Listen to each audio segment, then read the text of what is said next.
Fadilah jima pada malam hari raya Idul Fitri. Assalamualaikum warahmatullahi wabarakatuh. Bismillah walhamdulillah, wassalatu wassalamu ala rasulillah Sayyidina wa maulana Muhammadin ibn Abdillah wa ala alihi wa sahbihi wa mawalah, wa la hawla wa la quwwata illa billah, amma ba'd. Saudaraku kaum muslimin wal muslimat rahimakumullah, yang tidak lupa dan tidak bosan-bosannya senantiasa kami doakan, semoga Allah Azza wa Jalla memberikan kesehatan, sehat wal afiat lahir dan batin. Semoga Allah Jalla Jalaluh memberikan rezeki yang melimpah ruah, harta yang barokah, menjadikan anak-anaknya anak-anak yang soleh dan solihah, dzurriyyahnya dzurriyyah yang thayyibah, hidupnya sukses, bahagia dan selamat di dunia dan di akhirat. Amin amin Allahumma amin. Saudaraku kaum muslimin wal muslimat rahimakumullah, menanggapi berbagai macam pernyataan dan pertanyaan tentang hukum jima suami istri pada malam Lailatul Qadar maupun malam Idul Fitri dan Idul Adha. Banyak sekali pertanyaan-pertanyaan yang diajukan, katanya ada yang menghukumi makruh, bahkan ada yang menghukumi haram. Jadi katanya ada yang menghukumi makruh, ada yang menghukumi haram. Oleh sebab itulah, agar kita lebih jelas dan lebih faham, mari kita jawab dengan penjelasan dari para ulama. Al-jima'u fi lailatul aidi wa yaumihi mubahun. Jima di dalam malam Idul Fitri maupun Idul Adha dan juga pada harinya mubahun, yaitu mubah, boleh. Boleh, tidak ada makruh, tidak ada haram. Wala yahrumul jima'u illa fi nahari Ramadhan. Dan tidak haram al-jima'u oleh jima' illa fi nahari Ramadhan, kecuali di dalam siang harinya bulan Ramadan. Kalau siang hari bulan Ramadan jelas haram. Kenapa? Membatalkan puasanya, bahkan ada kafarat. Wahalil ihrami, dan kecuali di dalam keadaan ihram, bihajin dengan haji, atau umratin atau umrah. Jadi kalau misalnya dalam keadaan kita memakai ihram haji maupun umrah, maka juga tidak boleh berjima. Mengapa? Nanti bisa membatalkan ihram haji dan umrahnya. Fi halatil i'tikafi fil masjid, atau di dalam keadaan i'tikaf, pas i'tikaf di masjid melakukan jima. Waduh, ini juga nggak boleh, membatalkan tuh i'tikafnya. Ini adalah larangannya dalam Al-Quran. Au kanatil mar'atu haidun au nufasa'a, atau ada al-mar'atu oleh seorang perempuan, haidun yaitu orang yang haid, au nufasa'a atau dalam keadaan nifas. Jelas, walaupun istrinya sendiri tetapi istrinya dalam keadaan haid atau nifas haram. Walaupun toh juga melakukan hubungannya dari depan atau dari belakang haram. Awil jima'i fi tuburi zaujati, atau jima di dalam tubur istrinya. Jadi walaupun dalam keadaan suci atau haid tetapi masukkan kemaluan sang suami di dalam anusnya sang istri, maka haram. Wa yajuzu lizauji, dan boleh lizauji bagi suami, ayu jami'a zaujatahu fi lailatul qadri wa lailatul idul fitri wa lailatul idul adha.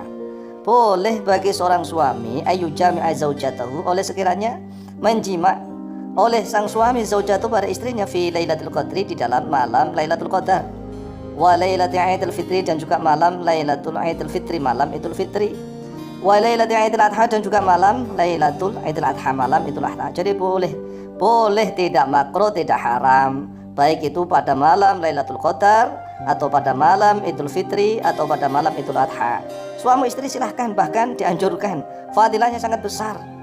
Bagi yang mengharamkan, mana dalilnya? Ayo harus menunjukkan dalilnya.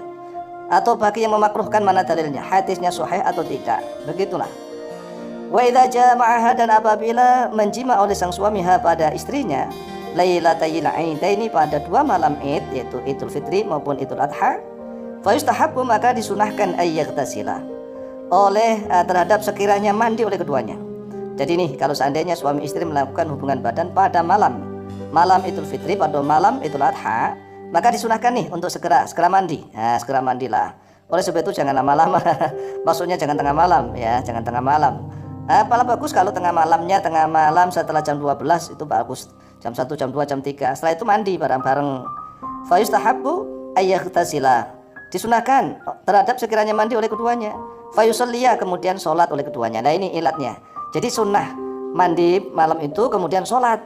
Lima ruwiya an Abi Umamah al-Bahili radhiyallahu anhu qala, lima, karena suatu hadis ruwiya yang telah diriwayatkan an Abi Umamah al-Bahili, dari Abu Umamah al-Bahili radhiyallahu anhu qala, berkata oleh beliau Abu Umamah al-Bahili, qala Rasulullah sallallahu alaihi wasallam, telah bersabda oleh Rasulullah sallallahu alaihi wasallam, "Man qama lailatayil 'idaini muhtasiban lillahi lam yamut qalbuhu yauma tamutul qulubu." Yang artinya, man bermula siapa saja nih, baik laki-laki maupun perempuan, qama yang berdiri sholat oleh dia man lailatayil 'idaini pada 2 malam Id, yaitu malam Idul Fitri maupun malam Idul Adha. Muhtasiban dalam keadaan muhtasib, orang yang senantiasa penuh perhitungan, pertimbangan. Lillahi karena Allah, ikhlas murni karena Allah. Lam yamut maka tidak akan mati oleh dia qalbuhu, ya. Lam yamut qalbuhu, tidak akan mati qalbu oleh hatinya dia man. Yauma tamutu, pada hari mati al-qulubu oleh hati-hati manusia yang lainnya. Jadi nih, kalau melakukan hubungan suami istri pada malam Id, Idul Fitri maupun Idul Adha, maka segeralah mandi. Keduanya mandi nih. Setelah itu sunnah keduanya sholat ya minimal 2 rakaat, ya 2 rakaat. Sholat apa saja lah, sholat sunnah pokoknya pada malam, ya pada malam Id. Maka kalau dia melakukan itu, hatinya ini tidak akan pernah mati. Tatkala hatinya manusia ini pada mati, jadi dia hatinya tetap terang, bercahaya, bersinar, tetap hidup walaupun hatinya manusia yang lainnya pada mati. Oleh sebab itulah, inilah salah satu fadilah kalau suami istri melakukan hubungan badan pada malam Id, pada malam Idul Fitri maupun Idul Adha. Siapa tahu kalau seandainya terjadi janin, akan terjadi anak, maka luar biasa, karena itu adalah malam lebaran, malam kebesaran umat Islam, maka luar biasa. Jadi sekali lagi, jima pada malam Idul Fitri dan Idul Adha itu tidak makruh apalagi haram, tidak sama sekali. Akhrajahu Ibnu Majah. Akhrajah telah mengeluarkan pada hadis Ibnu Majah oleh Imam Ibnu Majah, nomor hadis 1782. Demikian, semoga bermanfaat. Wallahu ta'ala a'lamu bishawab.